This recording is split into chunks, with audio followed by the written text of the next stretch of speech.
Hello, Mr. Raven. So, I'm guessing this rant that I'm replying to is about me, and I must say I'm honored to uh, be ranted at like this, even though you don't mention my name.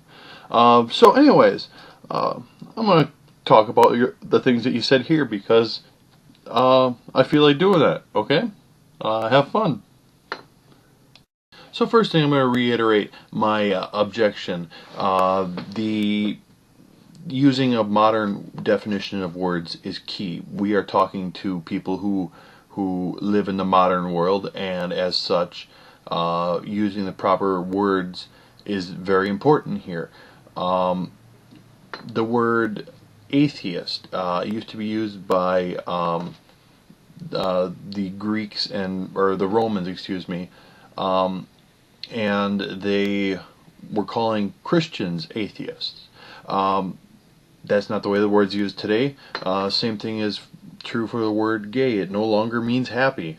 It's just the way the world works. But, as that being said, let's look at the etymology and definitions and whatnot. And as far as I can tell, this is a site you used, so here we go.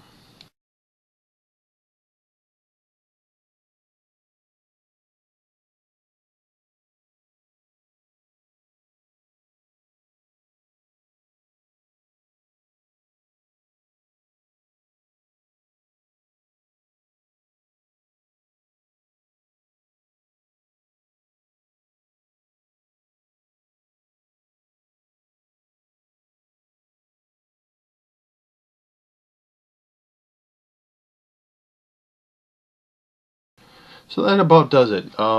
Your argument, you rely on these older versions because when you were talking originally, you weren't noting these original, the older versions of the word, and as such, this seems as a backpedal on your part to try and save your argument. The fact is that you were talking to me, who for well, you were talking to all of us, but to me, when you say something or other exists or does not exist, I'm thinking the modern definition here, and you did not indicate anything otherwise in your original post. And then at the end of this video here, you go and say that God exists, which is a direct contradiction of your previous thing where you say that God doesn't exist. Yeah, that doesn't make much sense to me. But enough of that. Let's go on to the rest of your video because it's hilarious. So there's a couple funny things that I wanted to tell you about your video that are just hilarious because they're facepalm worthy. That's all there is to it. In your 10-minute plus video, the truth is simple. If it's so simple, why does it take over 10 minutes to get it out? I'm a little curious on that one. The other one I found funny was how you're talking about men, how they put things in boxes, and you atheists put these little boxes, and that's called pigeonholing, and that's exactly what you're doing by saying all you atheists. Funny. And as far as these evidence boxes go, it's not so much that we want to fit your idea of God into it, but rather if a God would exist, having the qualities that you proclaim him to have, there are certain things that we should see in very specific areas. It's not going to capture the whole entirety of the experience or event or anything like that, but there's certain things we should see.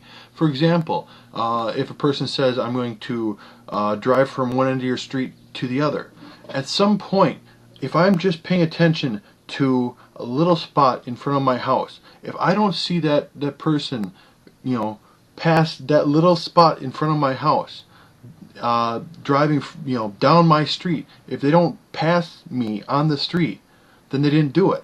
It's that simple. The easiest way to check out these huge claims where you can't necessarily get to the whole part of it is to look at these little parts. And it's not these little boxes that we're looking at, it's these little windows. Your idea of God is so obscure that we just take what we can out of your ideas and say, okay, this is what we should see because this and this. We don't see this, and thereby we don't conclude a God exists. It's that simple. It's not putting God in a box. It's looking through a window. That's all it is. And when I'm looking through this little, window, where we're looking for, a little bit of God here or there, you point out everything's God. That there's nothing that's not God to you. I mean, a rock that's, been in a river that's all round and smooth, that was designed by God to you. What? A rainbow is evidence of God. I'm sorry, do you understand? I wish you could understand why this isn't proof positive to us, us atheists, why a rainbow, a sunset isn't evidence for God. Basically, it boils down to, we look at the physics of the rainbow, of the sunset. It's light refracting, and I don't see where God affects how light refracts. It just doesn't.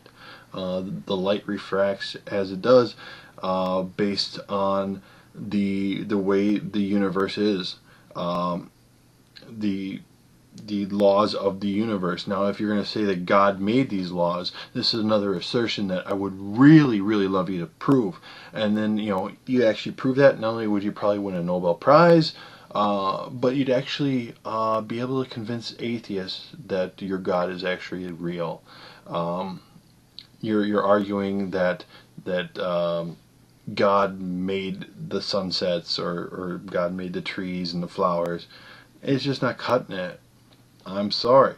You gotta understand why your argument isn't working, and it doesn't seem like you do. Now, there are plenty of Christians out there who are, well, one thing, they're less gruff than you on many of these things. Oh, you atheist, rah. You're not going to get many thumbs up that way. Yay, your favorite color is red. I don't care.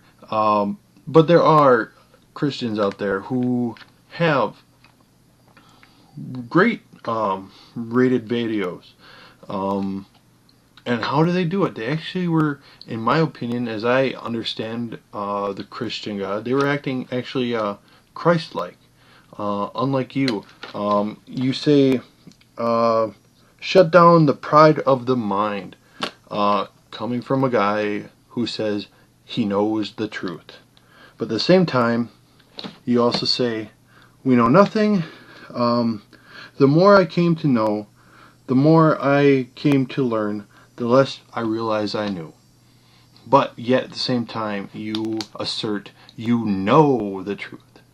Now, I would be no problem if you said I believe I know the truth, but that's the difference between a belief statement and a outright assertion. And this is why you get the thumbs down. It's because your tone, your arrogance, your ego. It's actually one of the reasons that I like replying to you, is because your ego is just this massive thing that I got to mess with a little bit. So, yeah, keep it up.